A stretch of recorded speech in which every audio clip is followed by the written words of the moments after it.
All right, hey everybody, Douglas Blair Roberts, the Super Vader 400, and of course the brown skinned human coming back at you with my final Dragon Ball Ocean Dub review. And this time, this is my review of the Blue Water dub of Dragon Ball. Like I said, up until recently, earlier this year, I had no idea Ocean Dub's sister studio Blue Water dubbed Dragon Ball. I knew they dubbed Dragon Ball GT, but I did not know they redubbed Dragon Ball. I didn't know no alternate version of the Ocean dub or Blue Water dub of Dragon Ball existed. I thought it was just the first 13 episodes of the original Ocean dub of the original Dragon Ball back in '95. But this right here was the Blue Water dub, and this dub was pretty good. The only problem I have with it, and I'm gonna talk a lot about it, is there's a whole lot of censorship, but everything else there's a whole lot of censorship, including them censoring one of my all-time favorite scenes from the Piccolo saga. I'll talk about that in part two narration, but but this dub right here, I think is way better than its Funimation and Japanese counterparts. So, with that being said, let's get started right now. Doesn't matter what you think, because I'm the hero of this channel. Oh, and by the way, unlike the previous three Dragon Ball Ocean Dub Dragon Ball Z Ocean Dub videos, the the the intro and outro themes for this will not be utilized. The intro theme is awesome, but it's way too cheesy for an intro theme. And the outro theme, which is awesome, works better. The outro works better as an outro theme than an intro. So with that being said, let's get started right now.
This is part two of my Blue Water Dragon Dub review and a short rant.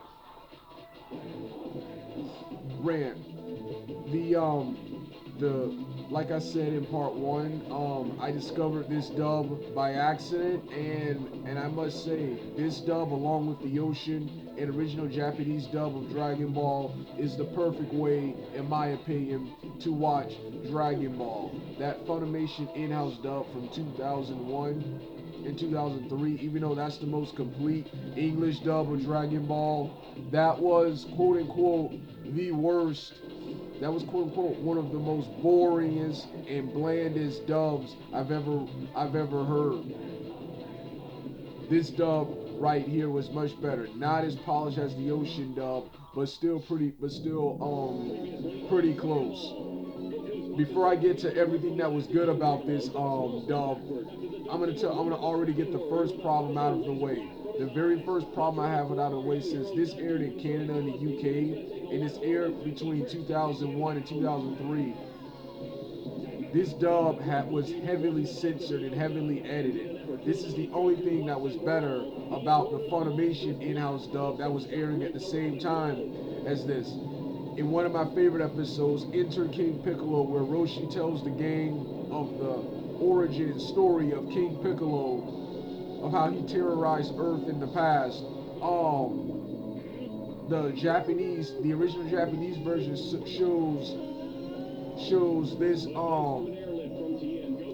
this dark city with Piccolo and his horde of demons terrorizing a city.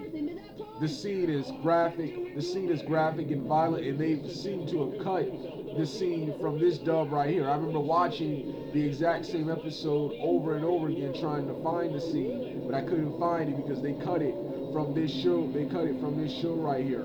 This show aired between 2001 and 3, and as graphic and violent as that scene was, there was no blood or really extreme dark imagery. So I hate the fact that they chose to censor that scene. But that's the only problem I have with this dub right here. Everything else in this show was great. The action, the voices, the soundtrack. I love that beautiful intro theme you just heard in the background. The background and the Dragon Balls outro theme that you're gonna hear at the end of this video. But let's continue with this show right here. Of course, the only episodes I downloaded were my favorite sagas. The first sagas was the King and Piccolo Jr. based sagas. Those are my favorite Dragon Ball. Those are my favorite and best Dragon Ball sagas, followed by the very short-lived Fortune Teller Baba saga, where Goku fights Bandages the Mummy, Spike the Devilman, Krillin fights Fangs the Vampire, and Yamcha fights the Invisible Man, and later advances and loses to Bandages, whom Goku defeats, and then the series of fights end when Goku fights Grandpa Gohan, and all of this because the Dragon Radar breaks, and they don't have any money, so need to participate in Fortune Teller Baba's martial arts tournament, short-lived mock martial arts tournament to obtain the location of the last Dragon Ball. This saga is a sequel to the Red Ribbon Army saga and a short-lived prequel to the Second World Martial Arts saga, which I also like to call the Tien Shinhan base saga. Then next we have the very epic King Piccolo saga. In my opinion, not only one of the greatest sagas in Dragon Ball, in the Dragon Ball series, but the greatest series in the greatest saga in the entire Dragon Ball franchise. Piccolo back in the day was a super awesome and scary villain. The only, like I said many times in many videos where I've talked about this saga, the only problem I have with this saga is the various inconsistencies and plot holes with this saga, such as plot hole number 1, not telling us how Pilaf was able to find King Piccolo's jar.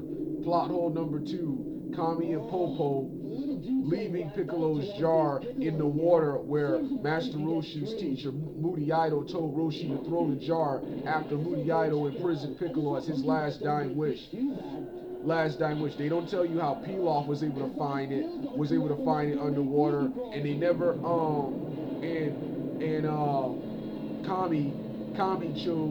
Kami and Popo chose to allow Pilaf to unleash Piccolo. And why was his jar in the water instead of on the lookout where no one can get to it?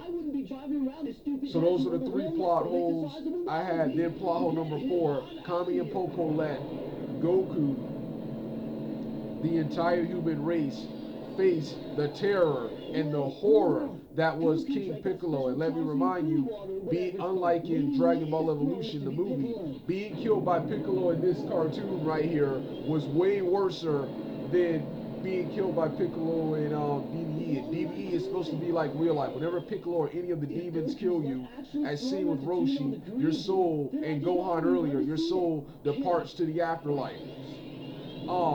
In the original Dragon Ball, we later learned that people who were killed by Piccolo and his demons prior to Piccolo becoming a good guy, their souls never rest in peace. They are trapped in limbo.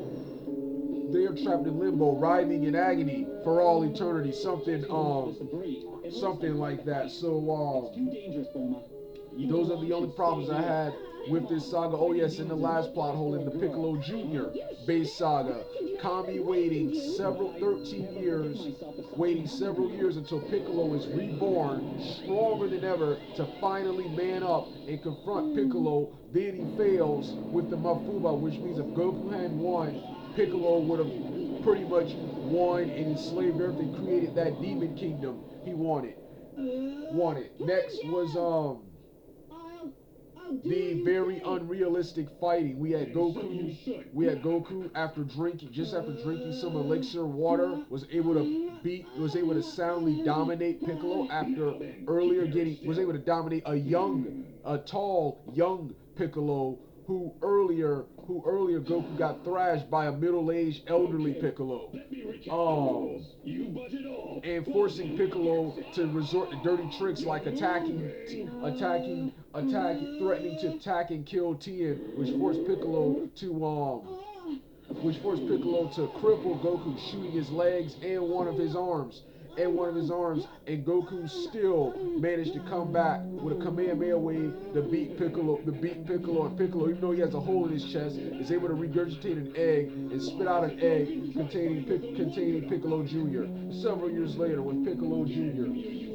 Piccolo Jr. does the same thing. He batters and breaks Goku's bones so bad and bloodies him up. Goku not only survives all that blood loss, including having a laser thrown through his chest, but Goku is able to come back and defeat Piccolo with the flying headbutt.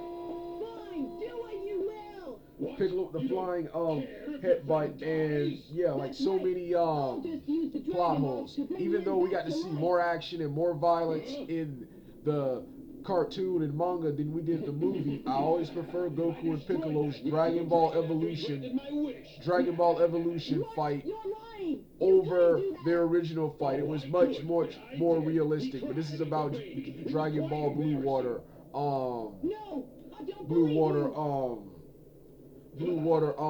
dub. Like I said, these are the only two sagas I'm talking about, because these are the only two sagas I chose to download and review.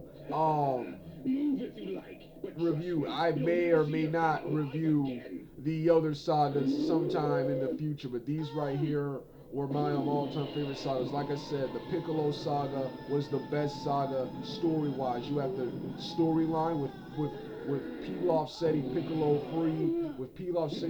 free, and Piccolo sending out all his demons like Tambourine to find all the martial artists in the world, because he was a martial artist who was able to perform the Mafuba and seal Piccolo and end his reign of terror almost a century ago. First, Tambourine encounters Krillin, kills Krillin, much to the horror of Goku, who is desperate to avenge his best friend Krillin. Goku catches up with Tambourine, but gets the daylights beat out of him, and later meets, and after a brief fight, befriends Yajirobe. Yajirobe, one of his best moments in the series, kills the demon drum. I also like this saga for how dark and violent the series had become when Piccolo joined the series. Piccolo was the makeover this series badly needed. This series was straight up bogus and boring up until Piccolo showed up. Then next we had the remaining Dragon Ball team, Master Roshi, Chaozu, and Tien on a mission to collect the 7 Dragon Balls to banish Piccolo from this world. Tien Shinhan intends to master the Mafuba, but Roshi knocks him out and does the Mafuba himself. Tien Shinhan when after Roshi is defeated and with Goku presumably dead, Piccolo takes over Inner King Fury's city, completely takes over the city and dominates everyone, including making evil legal and having every criminal set free. Meanwhile, Tien Shinhan, the lone warrior, valiantly takes the fight to Piccolo, comes to his new palace via spacecraft and tells him that he will be taking the fight to Piccolo and ending his reign. And Tien goes in the mountains and studies the Mafuba, but foolishly accidentally breaks it, meaning he has nothing to fight Piccolo with. Piccolo doesn't deem himself worthy to fight. Doesn't deem Tien worthy enough to fight him, so he summons the demon. He summons another demon, Symbol, and after a brutal fight, Symbol overwhelms Tien and Goku comes out of nowhere, makes Tien look stupid by killing it with one kick. And beginning the battle with Piccolo. And I already told you how this battle went. So this was the best story arc. The Piccolo Jr. saga was a great sequel, but it wasn't as good or as memorable as this saga right here.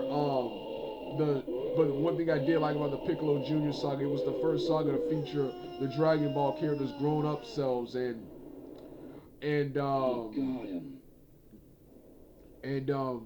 yeah, this saga also had a pretty good story. You had a pretty good story with the return of Piccolo Jr., who wanted revenge on Goku, and a subplot with General Tao from the Red Ribbon Army saga returning as a cyborg, and Tien in one of his last big wins in the series before he would go downhill for the rest of the series. Easily defeated Tao before his awesome, memorable fight with Goku, which would be Tien's last stand for a long time in Dragon Ball. After this, he would be outpaced like the others by the Saiyans. He also had good fights with Yamcha and Shin, Kami, and Krillin versus Piccolo, and one of Krillin's best showings in this series. Krillin, who I consider one of the worst characters, one of his best showings in the series. So that was the Blue Water dub of Dragon Ball. If you don't want to hear the rest of the music, turn the video off right now. With that being said, I'm finished.